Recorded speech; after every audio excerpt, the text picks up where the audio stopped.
Previsto para ser aprovado no Senado no próximo mês de outubro, pelo menos essa é a previsão, o texto que modifica completamente nosso sistema tributário começa a valer de verdade em 2026. Foram mais de 3 décadas de discussão e muitas tentativas de simplificar o sistema e chegar a uma reforma tributária. A modernização é vista como um passo essencial para trazer eficiência e transparência ao pagamento de impostos. E um dos efeitos é a previsão de crescimento do Brasil.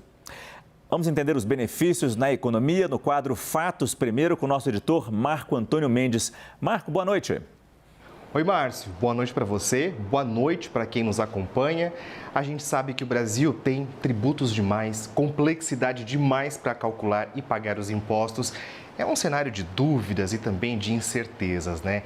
Essa discussão efetiva da reforma tributária que a gente viu passar pela Câmara dos Deputados e agora está em análise no Senado, vem para resolver esses problemas então, né? Os reflexos disso: aumento de produtividade e entrada de investimento estrangeiro. A expectativa é que a aprovação da reforma tributária represente um ganho na economia do país. E a gente tem inclusive algumas projeções que mostram isso.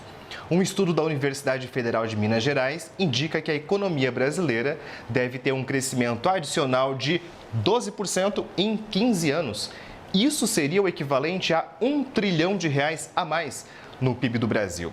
E se a gente for mais a fundo nesses números, vai ver que nesse mesmo período de 15 anos, todos os setores da economia devem ser beneficiados. A estimativa é que a indústria tenha um crescimento adicional de 16,6%. A agropecuária, olha só, 10,6% e serviços, 10,1%. A gente conversou com um dos pesquisadores desse estudo, o professor Edson Paulo Domingues, e ele explicou por que a previsão é que a indústria tem esse percentual relativamente maior. Vamos acompanhar. A indústria tende a ganhar um pouco mais porque ela é uma das mais penalizadas por essa completa desestruturação que você tem hoje do sistema tributário. Mas também serviços e a agropecuária têm ganhos significativos porque você muda também os incentivos para o crescimento e para a produção desses setores. É importante lembrar que a reforma tributária, ao ser completada, vai ter uma diminuição de custos de produção de insumos para todos os setores da economia, tanto para a indústria como para a agropecuária, para a agricultura e para o setor de serviços.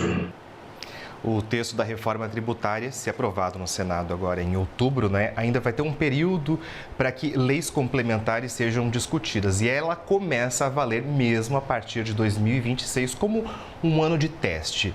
E aí, depois, a gente entra num período de transição de mudança de sistema tributário. É isso, Fatos Primeiro fica por aqui. Uma boa noite para você, Márcio.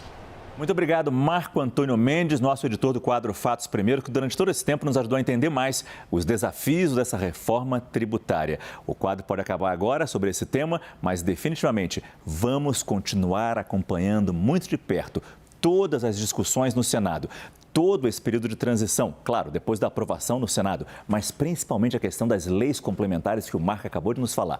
Aí sim, pode estar também um segredo, a chave para o sucesso dessa reforma tributária.